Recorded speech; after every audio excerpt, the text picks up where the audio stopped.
Do we count the people in the room towards the streaming numbers for this? I'm not sure, but we'll see. Welcome to the Shopify App Show live here in Toronto.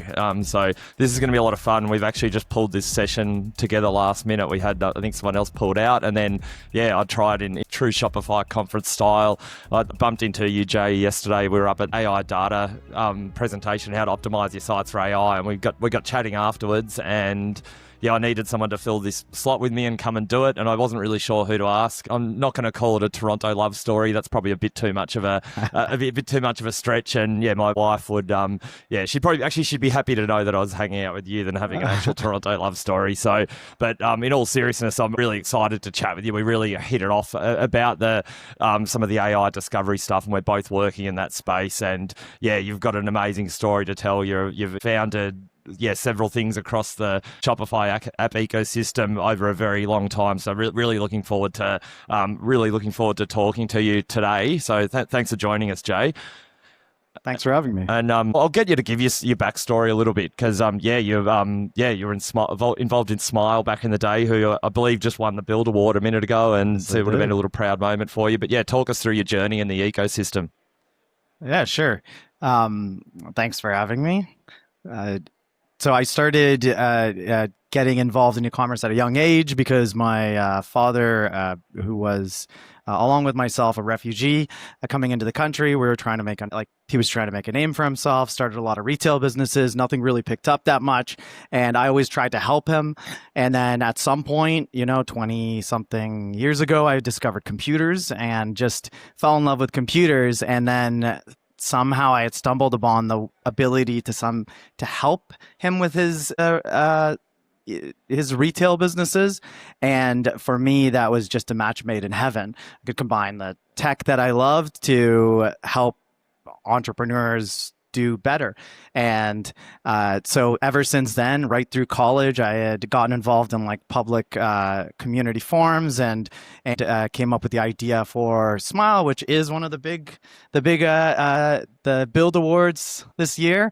At the time, it was called Sweet Tooth, and along with Mike, who is their current CEO, and Bill, and we, after 10 years later, we grew that. I stepped out, started another company called Farah, and then stepped out of that. About 10 years, exited, and then now I'm working on a new company called Osello, which is again in the same space. Yeah, absolutely. And so Osello's pretty interesting and exciting. You're providing the opportunity for merchants essentially to get their data into the really big marketplaces, like Macy's and Nordstrom, and I forget the other ones. Bloomingdale, Target, yeah. Yeah, and so tell us why you landed on that.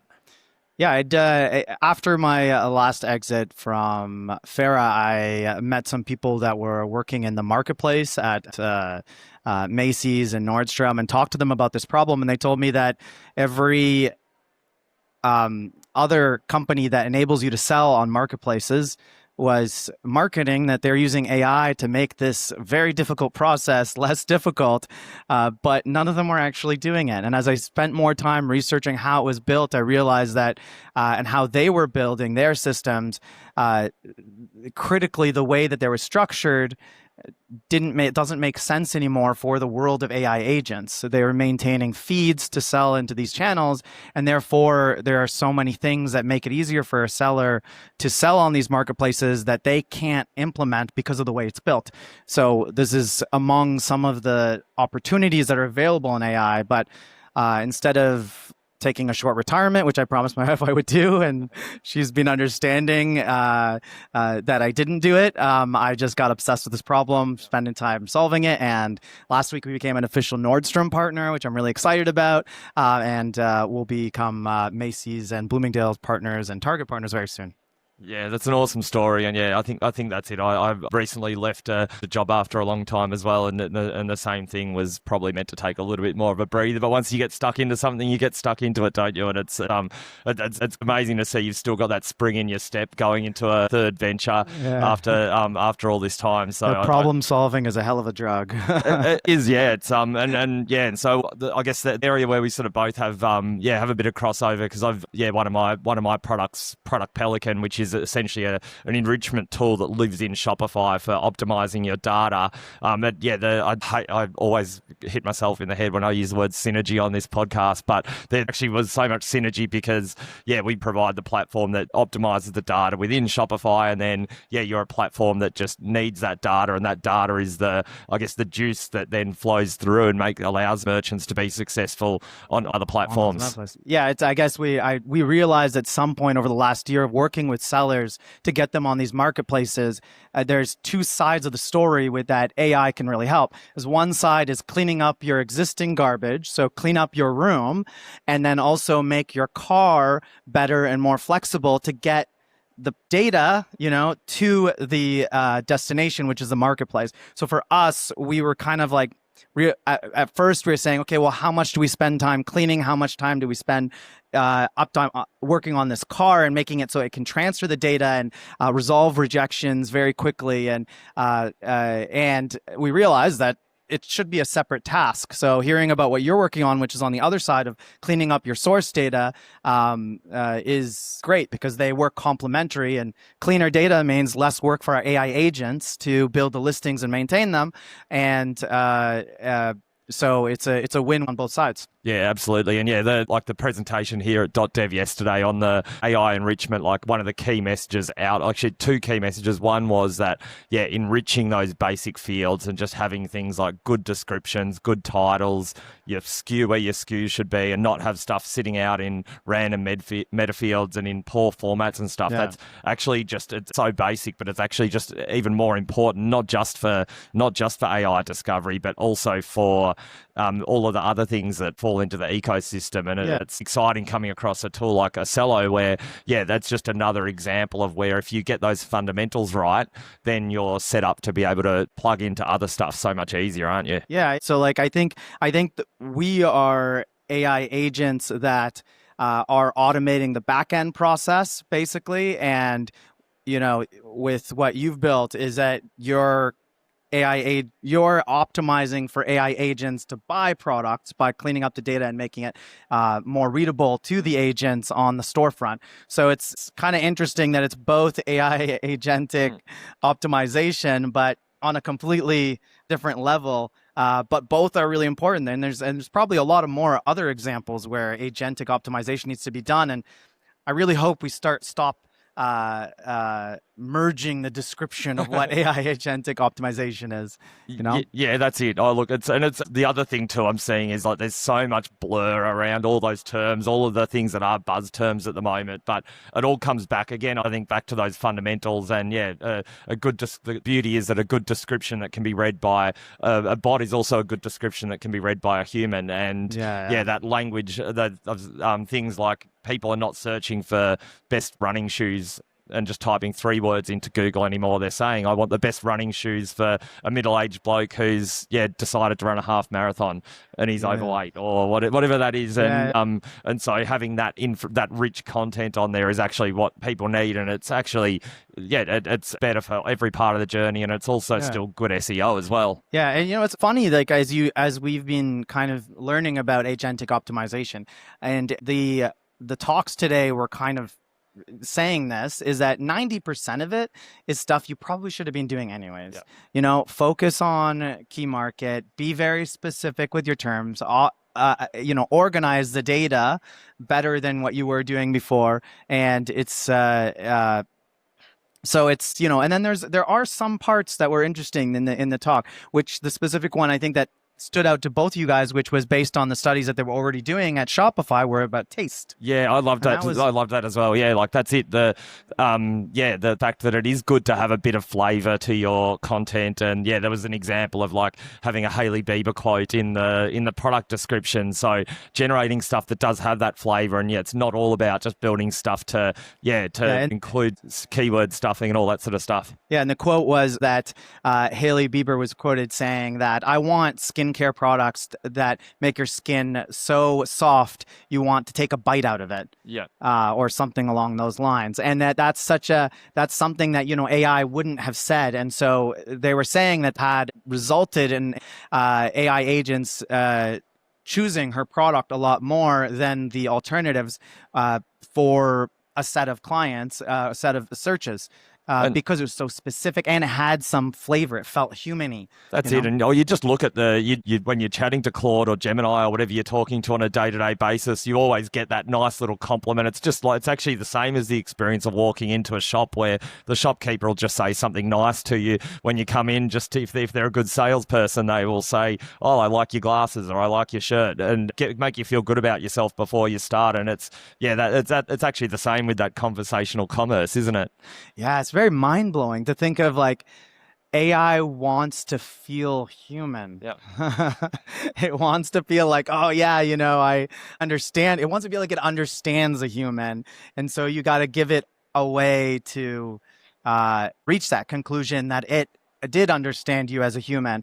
And one of those ways is to be to choose a lane very passionately, that it's not about good skin or this or rough skin or semi soft skin. Like, with Hailey Bieber, it was like so soft. That's our product. Like, we're about soft skin. That's it. And so soft in this way and this way. And I think that's also something that's going to be big in the agentic world. Is like choose a lane. And it's been more important now than it's ever been to choose a lane and understand you may drop a lot of clients, but if you don't, then the AI agents are not going to choose your product over the incumbents. Yeah, exactly. And like, we're just the granularity of the conversations people are having, and also the ecosystem's changed so much. Like, you're not, like back when you were launching Smile, there wouldn't have been a lot of loyalty platforms to choose from, but now they're a dime a dozen. There's new ones coming out all the time. There's people trying to reinvent that stuff and come through with. There's some really innovative products in there doing that, but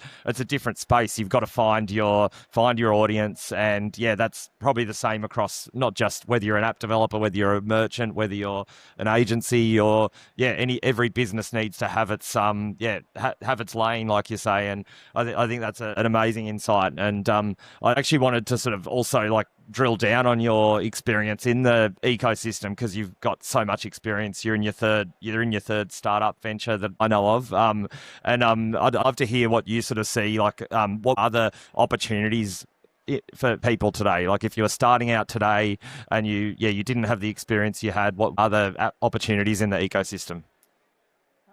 It's a good question. Every time I've started, more specifically in the last company, I think we did a lot of things right. And again, even in Smile, we did a lot of things right. We did some things wrong. I remember the things we did wrong a lot more than as everybody would expect. Then I do remember the things that we did right. And one of the things that we did, I think, wrong was that we didn't choose a lane as aggressively as we should have and say that, hey, we are only for this set of users and not for this one. And so in the world of AI, and it now makes a lot more sense to build apps that are very hyper-focused around that small set users. And one of the reasons that a lot of companies don't focus their apps is because of the discoverability. Is they used to think, and this is something I always went through, and is like, okay, well, if I focus on only this little niche, I'm going to rank number 10 on the 10th result on Google. I have to optimize for the more general term, otherwise then it's diluted. But now with agents, they're looking across multiple pages on the search terms, so it doesn't really matter that you're on the second. You might be on the second page and be selling and doing much more successfully than the 7th and 8th result, even though you're a lot more focused on that niche, but it's because it's choosing you out of that top 20 results more often. So that's one opportunity. The other opportunity is something that I've kind of been doing with Osello, which is that with enterprise apps, previously they used to get their advantage, I think, was with having functionality and features that are very specific that you wouldn't build into a mass market product. We saw this with Smile. Started off with fewer features, but focused on making it easier and making it quicker to implement, because that made sense. But now with AI development tools, you can build those complicated integrations. You can build those things, and you don't have to price at the level that these enterprise apps are charging. I don't know if you've seen some of what the apps charge. I mean, it's a lot.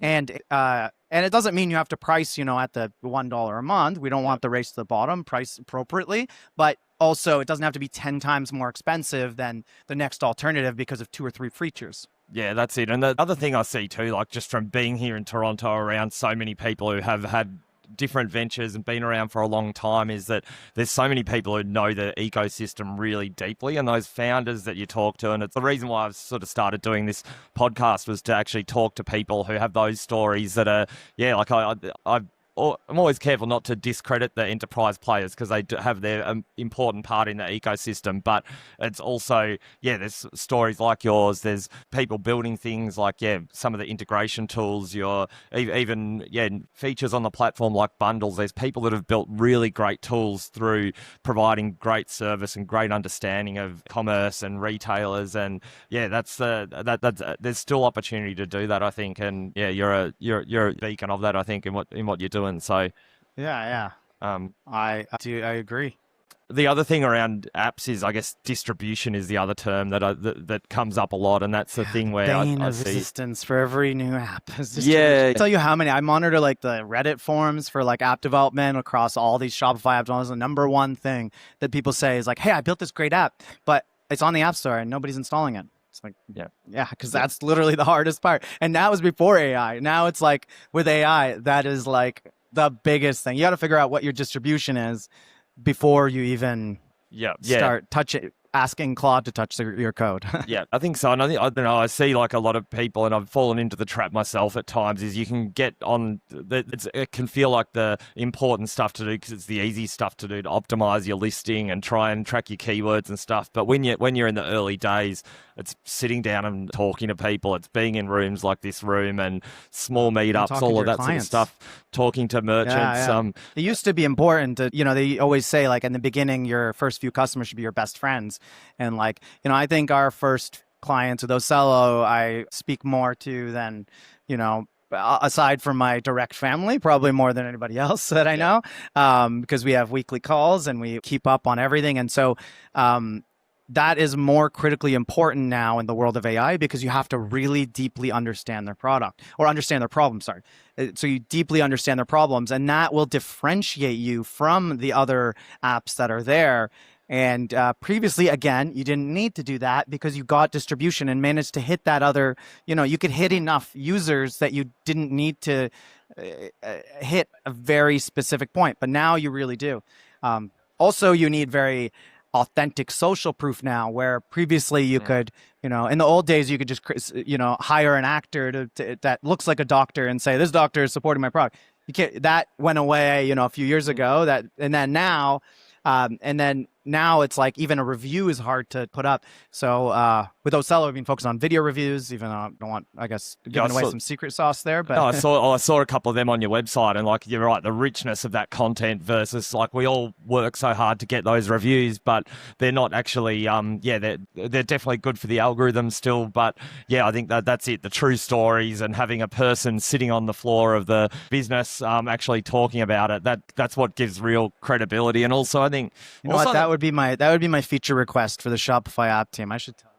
Yeah, well, there should be someone here. Is from like that. video reviews for apps. I think that would be actually a good idea, because they're constantly fighting fake reviews and stuff like that, right? So but you can't really fake that's sitting with your client. Yeah, I don't know. I think like the App Store, I think again, people are, too focused on the App Store, and that's where there needs improvement to the App Store ecosystem will actually improve the performance of apps. Like, obviously people have there's been review culls and stuff happen, and there's lots of issues around app piracy and that sort of stuff. But I don't know, I think again, the distribution outside of the App Store is, particularly when you're starting out, that's where it is. It's it's the conversations you have on LinkedIn, it's the events, it's all of the other stuff you do around, and that's what will lead to that distribution, and that's the only way you get into that funnel where you do actually start getting benefits from all that other stuff. Absolutely, yeah. No, look. I'm gonna wrap it up in a minute. I think we've covered off some really exciting topics today. This was a super last minute session, so I'm super happy to have you on, Jay. And I could definitely talk around the product data topic forever, but I also don't think people are going to listen online for that topic for too much longer. So, but no, it's just wonderful, like the conversations that with people like you that you have around the floor at .dev and events like this, that's what sparks the creativity in the ecosystem. And as good as the keynote speakers are and all of that sort of stuff, I just think, it's wonderful just seeing those little side chats, the people sitting in the couches in the corner who have just come up with an idea, or the business partners that have started scribbling together a new plan on the back of the serviette. And so I hope we've captured a little bit of that today. And no, just thank you so much for taking part. Hey, thank you for having me. I'm so glad we got to meet up. Yep. And I also think I forgot to mention my sponsor, the Support Heroes, in the intro, which is really bad form as well. So I'm going to mention them quickly now. And we might, when we cut it up, we'll move this bit to the start or something. But